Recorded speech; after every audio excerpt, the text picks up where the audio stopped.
Welcome to Buzz Around the Globe by India Today. As rival generals battle for the 9th day with no sign of a truce in Sudan, more than 400 people have been killed and 3,351 have been injured in the conflict, according to the World Health Organization (WHO) said.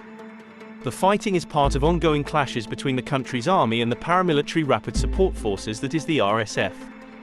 The United Nations Children's Agency said as many as 9 children have been reportedly killed in the fighting and more than 50 have been grievously injured, according to a Turkish news agency. Meanwhile, world powers like the US and Britain airlifted the diplomats from the capital of Khartoum. Other nations rushed to get their citizens to safety as the fight between the two rival factions continued. Battles raging in Sudan have sparked several evacuation operations to rescue foreign citizens or embassy staff by road, air and sea. Sudanese desperately sought to flee the chaos, and many risked dangerous roads to cross the northern border into Egypt. Saudi Arabia led the first reported successful evacuation, with naval operations picking up more than 150 people, including foreign diplomats and officials from Port Sudan on Saturday. Riyadh announced the safe arrival of 91 Saudi citizens and around 66 nationals from 12 other countries, including India, Pakistan and Bangladesh. Indian government released a statement on the 23rd of April which said, "Government of India is making all-out efforts to ensure safety and security of Indians stranded in Sudan. We are closely monitoring the complex and evolving security situation in Sudan."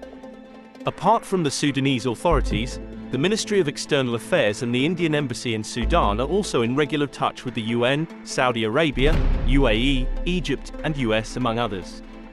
As part of our preparations, and in order to move swiftly, the Government of India is pursuing multiple options.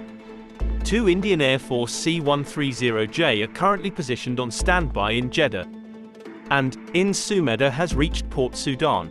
The main airport in the capital Khartoum has been the site of heavy fighting and is under the control of the paramilitary Rapid Support Forces (RSF) that is battling the army.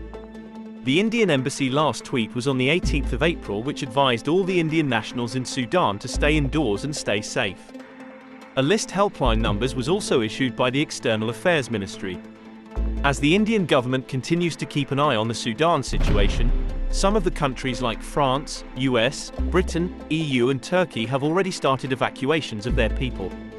Countries like Egypt, Jordan, Iraq, Lebanon, Libya, Tunisia have a huge number of their citizens in Sudan, and they have also either started evacuations or have announced plans. Do tell us what you think of this video in the comments section, and for more news updates, subscribe to India Today.